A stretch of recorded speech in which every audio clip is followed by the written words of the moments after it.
എന്താണ് ഇവിടെ നടക്കുന്നതെന്ന് ഒന്നും അറിയത്തില്ല. ഇവിടെ ഒരു ചേച്ചി ഒരു ലോൺ എടുത്ത് പ്രമാണം കൊണ്ട് പണയം വെച്ച് ലോൺ എന്നിട്ട് അടച്ചു തീർത്ത്. എന്നിട്ട് പ്രമാണം ചോദിക്കാൻ പോയപ്പം ബാങ്കുകാർ പറയാ പ്രമാണം കളഞ്ഞു പോയത്. നമുക്ക് വിശദമായിട്ട് ആ ചേച്ചി എടുത്ത് തന്നെ പോയി നോക്കാം. വാ ചേച്ചി, എന്തോ പേരെന്തുവാ? പ്രജീഷ. ഇതെവിടെ സ്ഥലം? എവിടെ? കരിക്കൽ എന്ന് വെച്ചാൽ ചാലക്കുടി. ബാങ്കിൽ നിന്ന് എത്ര രൂപ ലോൺ എടുത്തു? 3 ലക്ഷം. ഏത് വർഷത്തിലാണ് ലോൺ എടുത്തത്? 2013 3 ലക്ഷം രൂപ ലോൺ എടുത്ത്. എന്ന് അടച്ചു തീർന്ന 2024 കംപ്ലീറ്റ് അടച്ചു തീർത്ത്. അതുപോലെ തന്നെ എത്ര സെന്റ് സ്ഥലമായിരുന്നു ഇത്? 3 സെന്റ് സ്ഥലമാണ്. വെറും 3 സെന്റ് സ്ഥലത്തിന് 3 ലക്ഷം രൂപ ലോൺ എടുത്ത് 11 ലക്ഷം രൂപ അടച്ചു. ഇത് പ്രൈവറ്റിലേക്ക് പോയത് എന്താണെന്ന് വെച്ച് കഴിഞ്ഞാൽ 3 സെന്റ് സ്ഥലത്തിന് ഒട്ടുമിക്ക നല്ല ബാങ്കുകളും ലോൺ ഉണ്ടായിരുന്നില്ല. ചേച്ചിയുടെ കയ്യിൽ NOC അടച്ചു തീർത്ത NOC, മുഖ്യമന്ത്രിക്ക് പരാതി കൊടുത്തതിന്റെ കംപ്ലൈന്റ്, പോലീസ് സ്റ്റേഷനിൽ പരാതി കൊടുത്തതിന്റെ കംപ്ലൈന്റ്, എല്ലാ കാര്യങ്ങളും ഉണ്ട്.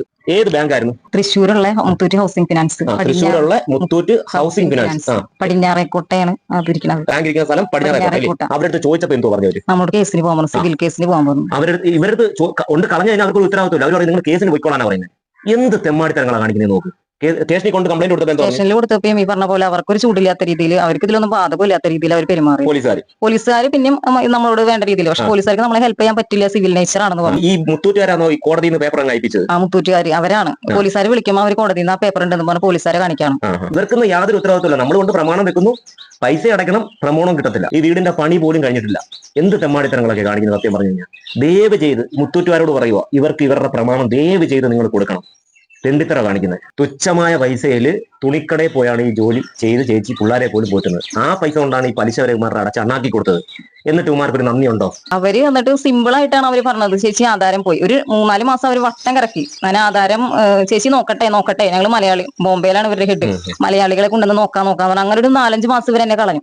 അങ്ങനെ പോലീസ് സ്റ്റേഷനിലൊക്കെ പോയി പോലീസുകാർ ചോദിച്ചിട്ടാണ് ഇവർ പറയണത് ഞങ്ങളുടെ ആധാരം മിസ്സായി പോയി. സർട്ടിഫൈഡ് വേണമെങ്കിൽ തരാണ്. ഞാൻ ഒറിജിനൽ ആധാരം കൊടുത്തിട്ട് അവർ എന്നോട് സർട്ടിഫൈഡ് തരാന്ന് പറയണതിൽ അതല്ലല്ലോ. എനിക്ക് സർട്ടിഫൈഡ് ഒരു കാര്യമില്ല. എനിക്കിപ്പോ ഒരു ലോൺ വെക്കണമെങ്കിലോ ഒന്നിനും സർട്ടിഫൈഡ് കൊണ്ട് ഒരു കാര്യമില്ല. ഞാൻ അന്വേഷിച്ചു. പിന്നെ അത് എന്റെ വീട് കാണിച്ചിട്ടാണ്. ഇവർക്ക് പൈസ കൊടുക്കാൻ ഒരു ദിവസം അല്ലെങ്കിൽ ഇത്തിരി വൈകി കഴിഞ്ഞിട്ടുണ്ടെങ്കിൽ വീടും ഈ വക അക്രമങ്ങൾ മുഴുവൻ കാണിക്കും.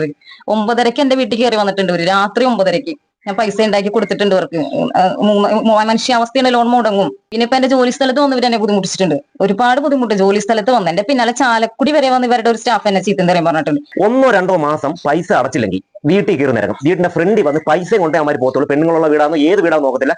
രാത്രി എത്ര സമയമായാലും അവന്മാർ കുത്തിയിരിക്കും. എന്ത് തോന്നിയ അവന്മാർ പറയുകയും ചെയ്യും. ഇതൊക്കെ എന്താ റെഡിയാക്കാത്തത്? പ്രമാണം കൊണ്ട് കളഞ്ഞിട്ട് എന്തുകൊണ്ട് റെഡിയാക്കുന്നില്ല? അതിന് നട്ടലില്ലേ? വീട്ടിൽ കയറി പ്രശ്നം ഉണ്ടാക്കാനൊക്കെ നിനക്കൊക്കെ അറിയാം.